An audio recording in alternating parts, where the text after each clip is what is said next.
ప్రభు అయిన యేసుక్రీస్తు నామములో మీకు సమాధానం కలుగునుగాక. షలోం. కీర్తనలు 32వ అధ్యాయము 5వ వచనము. నా దోషమును కప్పుకొనక నీ ఎదుట నా పాపమును ఒప్పుకొంటిని. దేవుని నామానికి స్తోత్రం కలుగునుగాక. తరచు నా 2 నిమిషాల సందేశం వినేవారైతే ఈ 2 మాటలకి అనేక సార్లు అర్థాన్ని మీకు జ్ఞాపకం చేశాను. ఆజ్ఞ అతిక్రమమే పాపము. ఇట్స్ క్లియర్ అండి. సెకండ్, మనం గమనించినట్లయితే దోషము, ఒక పాపమును క్రమ పద్ధతిలో చేయడమే దోషము అంటారు. దావీదు అందుకొరకే నా పాపము నా దోషము పోవునట్లుగా నన్ను కడుగుము ప్రభు అని ప్రార్థన చేస్తాడు.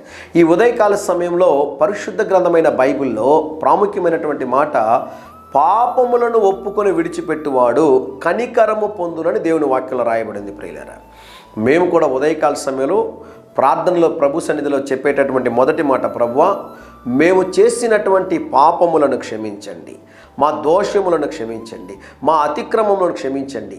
మీకును తండ్రికి నీ పరిశుద్ధాత్మకు విరోధముగా ప్రభువా మేము చేసినటువంటి తప్పిదములన్నిటినీ క్షమించండి ప్రభువా. మొదట మేము చేసేటటువంటి ప్రార్థన అదే. రెండో ప్రార్థన ఏంటి అంటే, ప్రభువా మీరు చేసిన మేలుల కొరకే మీకు వందనాలు ప్రభువా అని ప్రార్థన చేస్తాం. మూడోది ఏంటో తెలుసా ప్రియులారా, మాకు అవసరమైనటువంటి వాటి కొరకు ప్రార్థన చేస్తాం. నాలుగో ప్రార్థన ఏంటో తెలుసా, ప్రభువా మేము ఏం చేయాలి మీ కొరకు మాకు జ్ఞాపకం చేయండి ప్రభువా. ప్రభువా మేము ఏం చేయాలి మీ కొరకు మాకు సెలవీయండి ప్రభు అని ప్రార్థన చేస్తాం. ఆ తరువాత మా పరిచర్య కొరకు మాకు సహాయం చేస్తున్న వారందరి కొరకు మేము ప్రార్థన చేస్తుంటాం. వీలైతే దీన్ని మీరు కూడా చేయొచ్చండి, చాలా మంచిది. కానీ ఉదయకాల సమయంలో దేవుని సేవకుడిగా ఒక మాట చెప్తున్నాను, మన పాపములను మన దోషములను మనం ఒప్పుకొనిన ఎడల దేవుడు మనల్ని కనికరించడానికి సంసిద్ధంగా ఉన్నారు. దేవుని నామానికి స్తోత్రం కలుగునుగాక. ధైర్యంగా ఈ దినాన్ని ఎదుర్కోండి.